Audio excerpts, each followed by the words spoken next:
Essay number 15. To the school children of Japan. In sending this greeting to you, Japanese school children, I can lay claim to a special right to do so. For I have myself visited your beautiful country, seen its cities and houses, its mountains and woods, and in them Japanese boys who had learnt from them to love their country. A big fat book full of colored drawings by Japanese children lies always on my table. If you get my message of greeting from all this distance, bethink you that ours is the first age in history to bring about friendly and understanding intercourse between people of different countries. In former times, nations passed their lives in mutual ignorance, and in fact, hated or feared one another. May the spirit of brotherly understanding gain ground more and more among them. With this in mind, I, an old man, greet you Japanese school children from afar and hope that your generation may someday put mine to shame. Essay number 16. Teachers and Pupils, an address to children. The principal art of the teacher is to awaken the joy in creation and knowledge. My dear children, I rejoice to see you before me today, happy youth of a sunny and fortunate land. Bear in mind that the wonderful things you learn in your schools are the work of many generations, produced by enthusiastic effort and infinite labor in every country of the world. All this is put into your hands as your inheritance, in order that you may receive it, honor it, add to it, and one day faithfully hand it on to your children. Thus do we mortals achieve immortality in the permanent things which we create in common. If you always keep that in mind, you will find a meaning in life and work and acquire the right attitude towards other nations and ages. Essay number 17.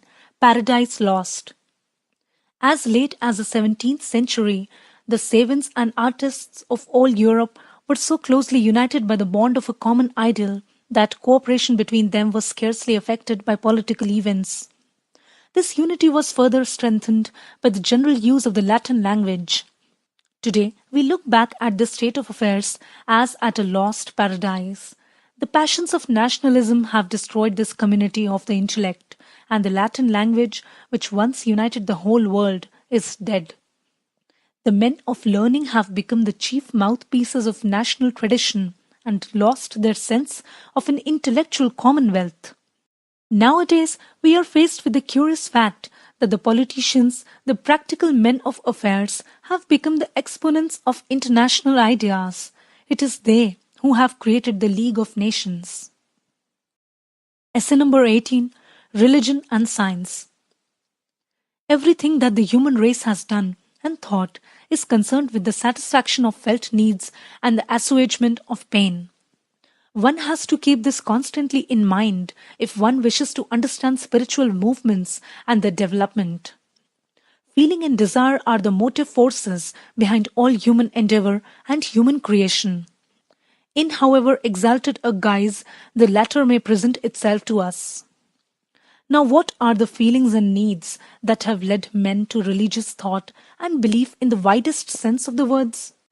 A little consideration will suffice to show us that the most varying emotions preside over the birth of religious thought and experience. With primitive man, it is above all fear that evokes religious notions, fear of hunger, wild beasts, sickness, death. Since at this age of existence, understanding of causal connections is usually poorly developed, the human mind creates for itself more or less analogous beings on whose wills and actions these fearful happenings depend.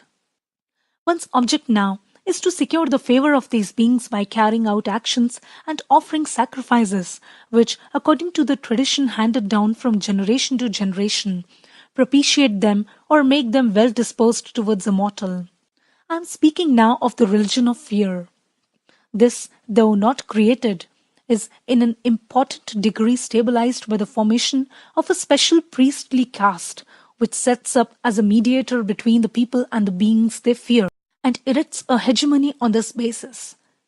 In many cases, the leader or ruler whose position depends on the other factors, or a privileged class, combines priestly functions with its secular authority in order to make the latter more secure, or the political rulers and the priestly caste make common cause in their own interests. The social feelings are another source of the crystallization of religion. Fathers and mothers and the leaders of larger human communities are mortal and fallible. The desire for guidance, love, and support prompts men to form the social or moral conception of God.